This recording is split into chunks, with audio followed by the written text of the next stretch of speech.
this okay. I see a green light. I think that means we're live on Facebook. Hi, everybody. Welcome to Monday's edition of the Catalyst Sessions. I'm Bill DeYoung from the St. Pete Catalyst, and we're here trying to keep our arts community connected through the current crisis. Dr. Alex Harris is the co-founder and CEO of the Arts Conservatory for Teens, which since its inception in 2012 has helped to change the lives of more than 2,500 middle and high school students in the Bay Area. It's an utterly unique arts-based after-school program that provides the tools for self-improvement, leadership development, arts and cultural enrichment, especially for underserved and at-risk youth. And that's something we'll get to a little bit later on, but right now you're going to hear Dr. Alex Harris sing, which is something else he excels at. Hey, Alex, how you doing? I'm doing great. How are you? I'm doing all right here. We're looking forward to hearing you sing again. Yeah, Oh, take it away.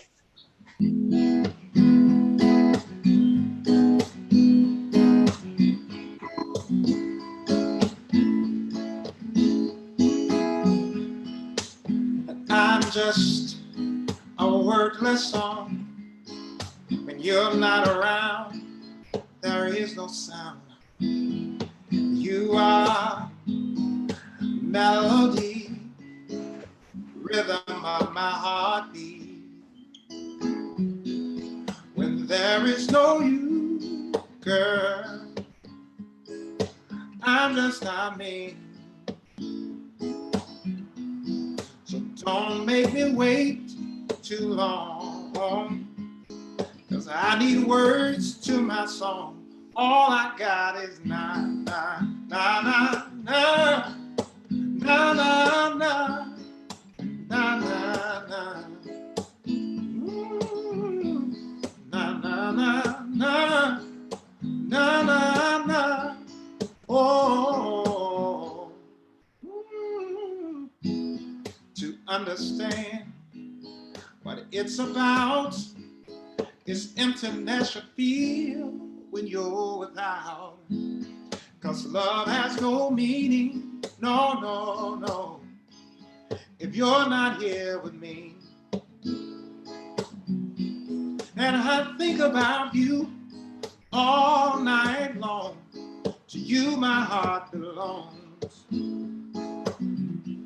So please don't make me wait too long. I need words to my song. All I got is na na na na na na na na. All I got is na na. Oh, na na na na na na na. Oh, I'm just a wordless song without you. Oh, man.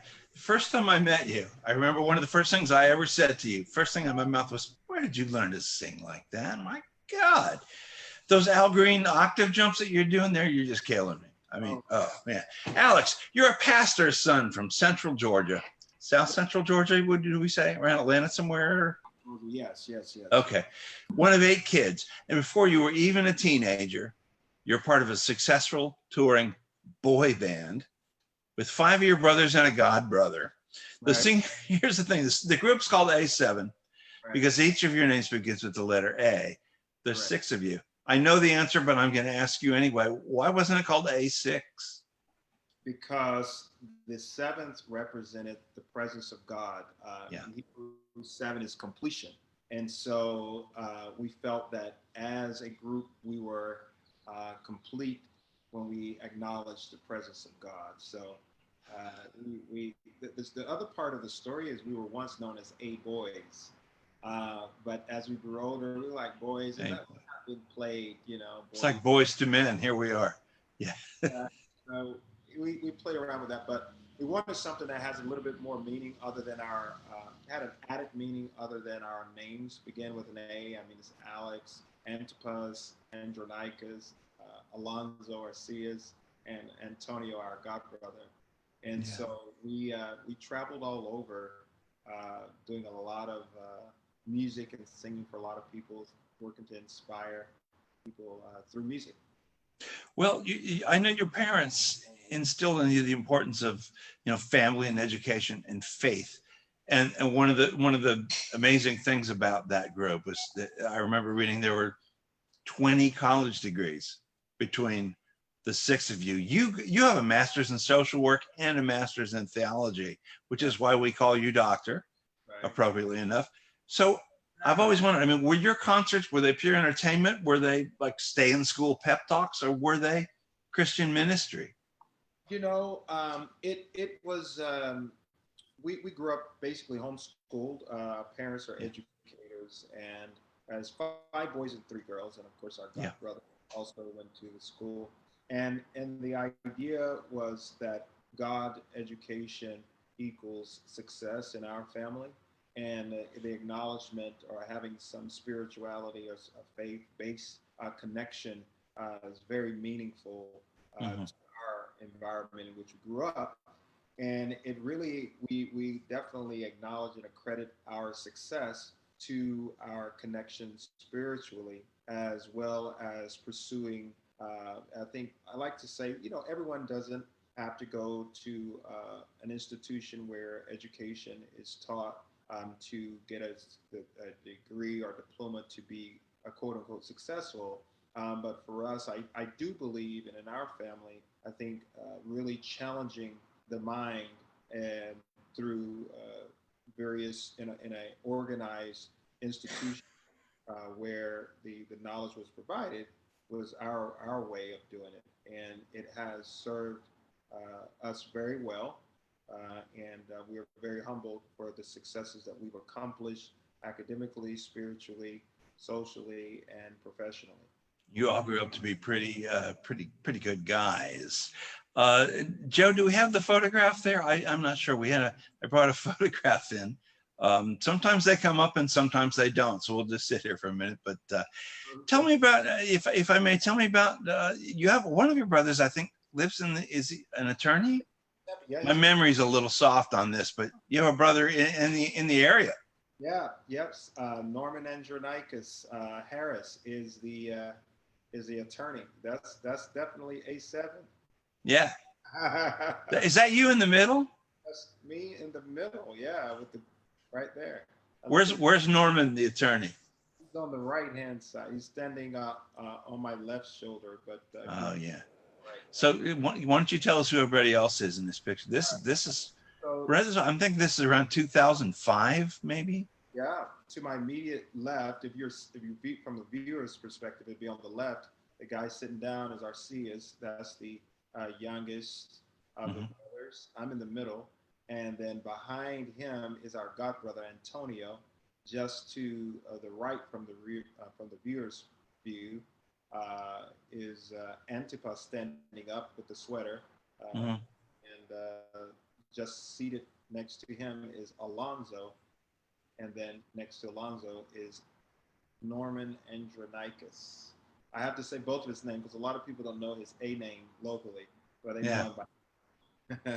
So like his clients maybe don't know about this secret that he was once a very nearly very famous singer. We did.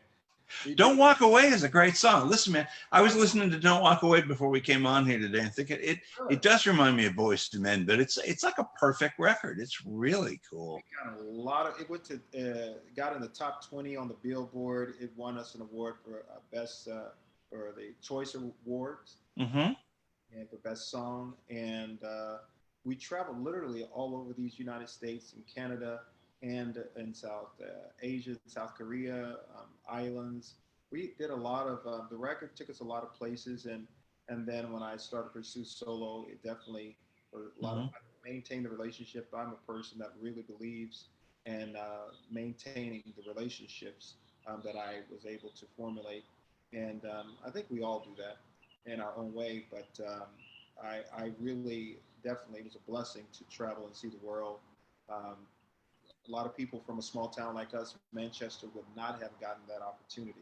So, Yeah. and did not get that opportunity, but we were very blessed and fortunate coming from a large family and utilizing our music to do that.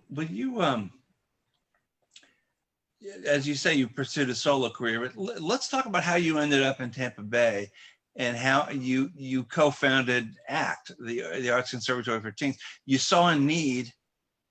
Let me see if I can fill that. I mean, to me, that's like, it's a wonderful philanthropic, selfless thing, but you're also trying to be a pop singer at the same time. Why did it happen? Let's put it that way. Let me try to give you the short version. So when the brothers were traveling, I remember specifically being in Carolina, and I had this idea. I've always had this idea, and with the brothers, I would always develop choirs, teenagers and college students, and I would kind of lead that. So I always been engaged in trying to bring people together from different backgrounds and utilize the arts to do that. So fast forward, we were traveling one summer, and I was in Carolina, and I remember sitting outside the Raleigh, North Carolina Convention Center, and had this idea of having.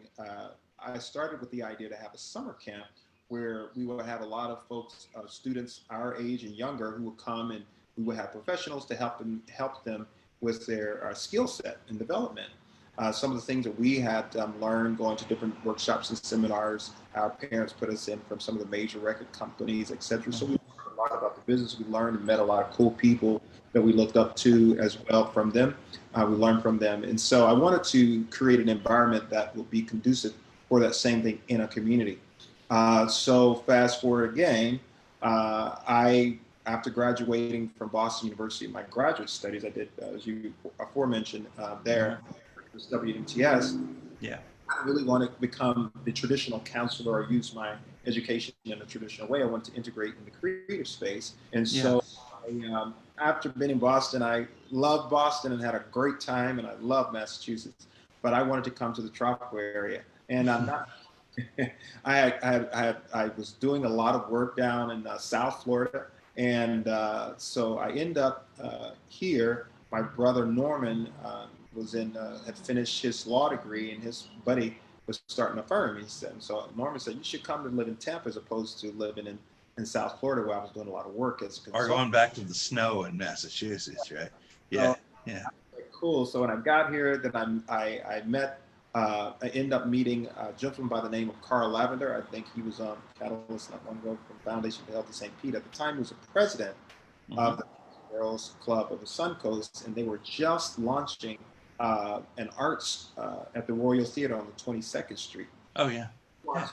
Arts program. And there I met my business partner, Herbert Murphy, who I was working as an artist in resident, one of the first there. He did an article on me and all that kind of cool stuff. And I just had ideas. And so I was still traveling. I was doing a lot of work in New York, but I was doing more creative consulting.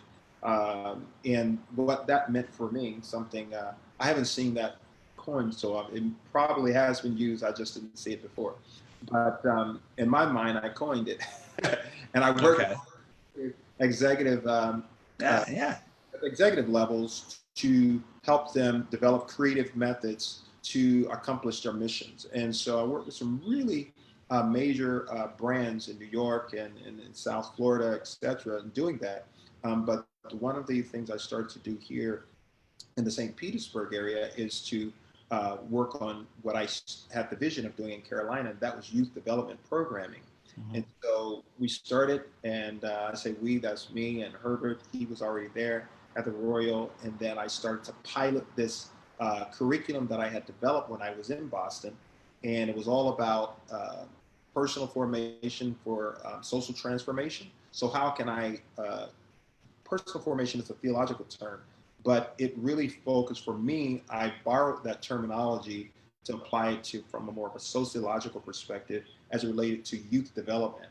I wanted them to be able to connect the dots internally to bring about a transformation that in turn, at the end of the day, if each transformed her his way of thinking about her himself, then individuals will be able to bring about social transformation in their community. How do you do that through the arts? How does that work? I mean, so we use the arts then. So we use the arts, something that they were able to connect with. Some students are able to connect in sports. Others are more connected or inclined to the creative space. So whether it's visual arts, sketching, painting, or using their creative thought processes and game coding, something that we started to offer later for students who were interested in sports but were not interested in dancing or acting or singing or photography. So it really, the inspiration, that's our tagline, what inspires you, the inspiration behind this integration of I was able to do with the curriculum has to do what our upbringing was. We were fully into the arts. My first drum set I built myself were the buckets. Some people have heard me tell the story from my neighbor's backyard with the pine tree branches. Yeah, I've heard the story. Father Norman's attorney, you know, the string, taking the rubber bands from the collard greens and making his first guitar, building our first stage from the 4 cement blocks that you see in the backyards of places to build old houses. So we had a few of those back there, and that were thrown around, and we would take them and build our own stage.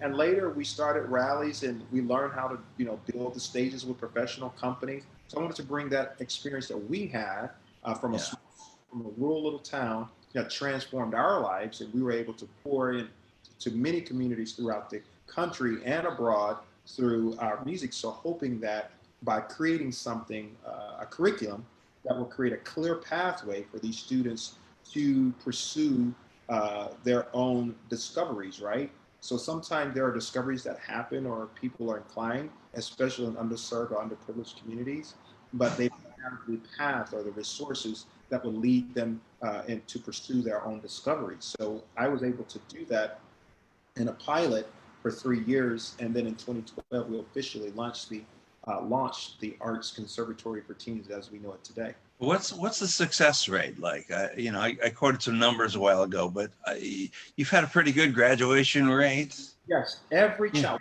There are a couple of things. The first thing when we started this pilot was to provide this environment that was conducive for positive development around the arts, right? To introduce students to careers that they may have been interested in the art form but didn't know they can have a career in it. 3, by doing that at such early age, we wanted to allow what we were doing to become also a coping mechanism through whatever challenges or circumstances they were to ensure that they graduate and don't become another statistic, right, of school dropout. One of the things, throughout the nation we face is attrition. So we wanted to end that, right?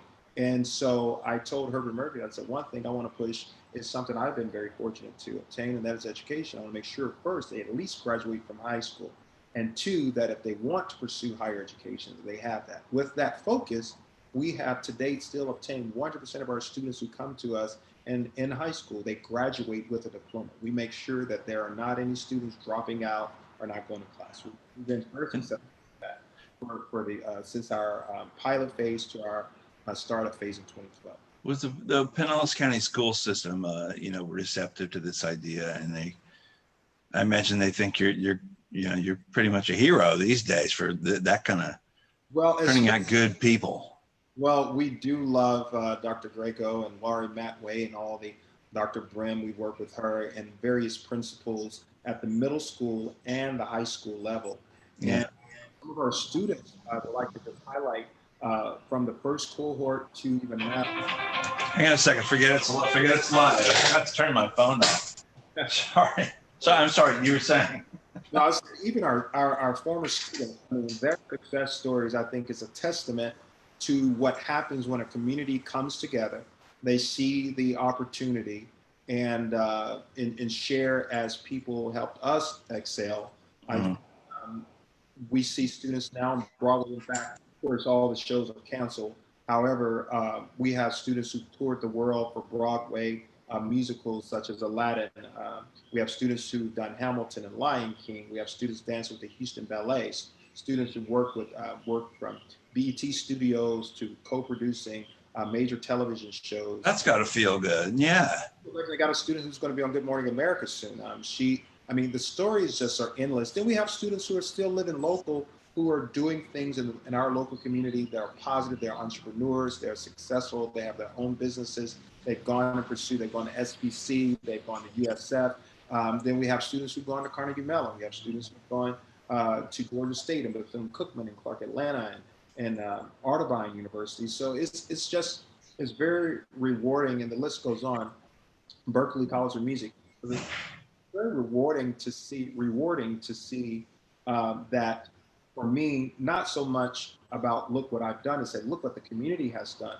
You know, you can have a great idea, right? Yeah. If you don't have a community to come together to help that idea become give life to the idea, make it bring fruition to it, to reality, then it's just an idea, right? Yeah. But I'm a believer to something you asked earlier that it's not about getting to a place and then you know saying let me see what I can do. Like I think that you can give along the way, right? I think you can help along the way. You know, I get a little bit, I make a step, and I'm able to continue to, as I receive, I'm able to give. And I think the reciprocal thing, and that's how we will see the community continue to grow in a more healthy way, as opposed to just take all that I can get, and then whatever I have left over, I give to you. You are. You're an inspiration. What? Tell us what the website is for the Arts Conservatory for Teens. What's the website?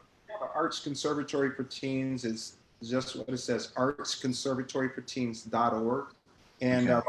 we've done a major transition because we can't be in person. So we have ACT online. Oh, yeah.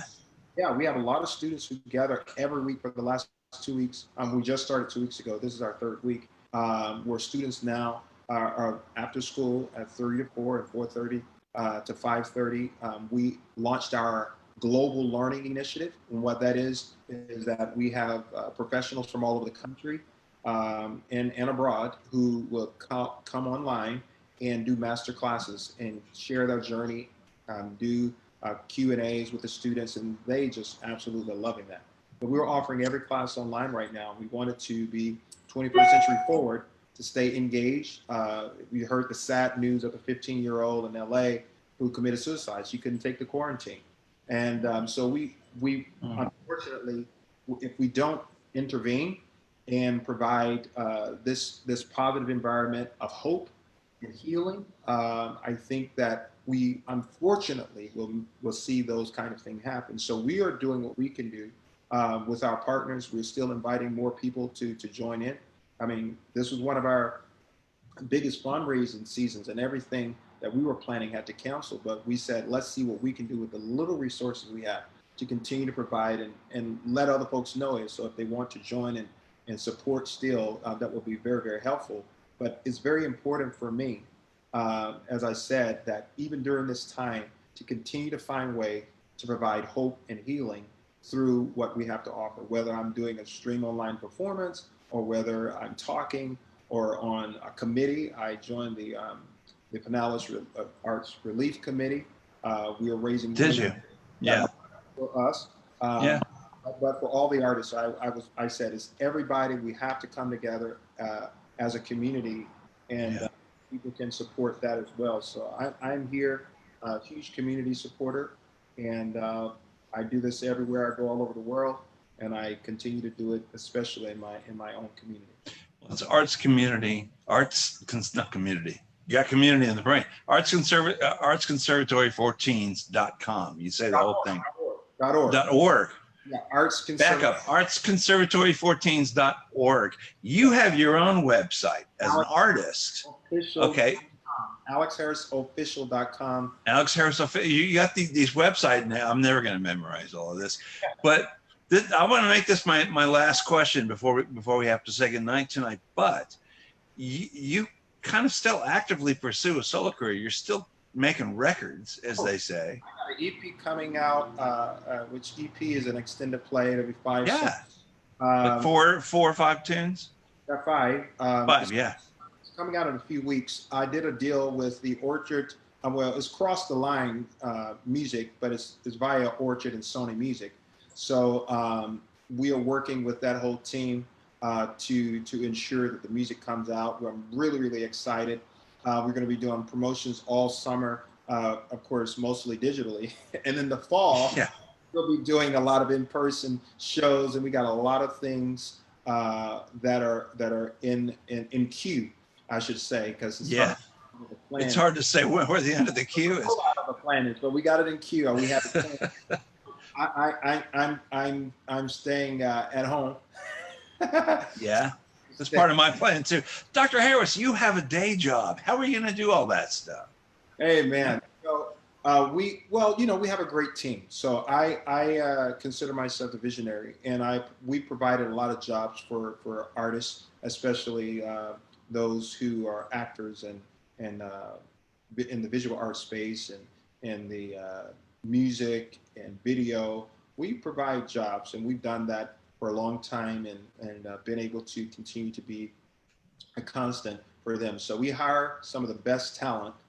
They are qualified.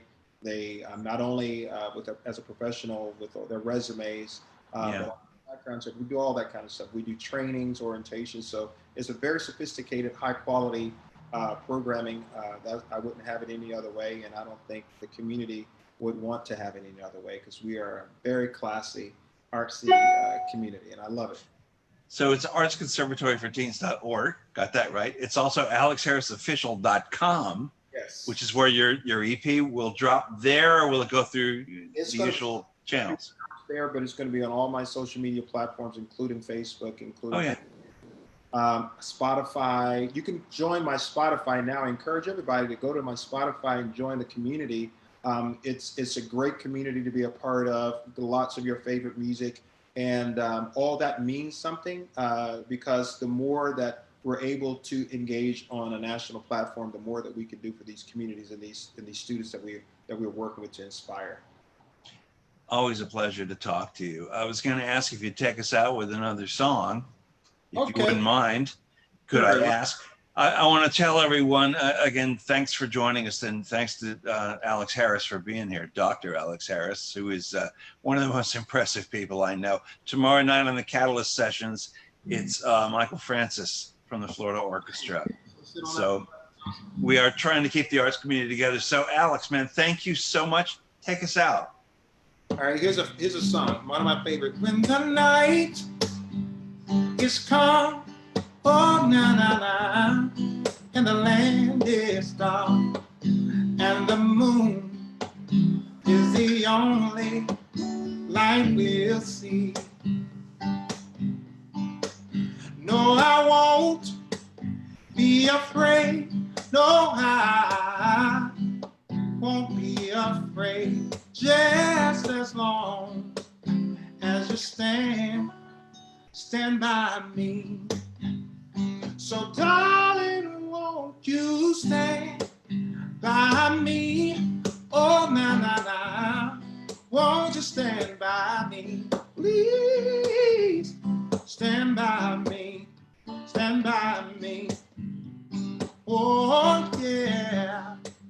When the sky we look upon, oh, na, na, na, should crumble and fall, and the mountain should crumble all to the sea. I won't cry, no, no, no, no. I won't shed a tear, just as long as you stand. Oh, come on and stand by me. So darling, won't you stand by me? Please stand by me, yeah. Oh, stand by me. That's so good. Alex, thank you and good night. Good night. Thank you, man. Appreciate it, Bill.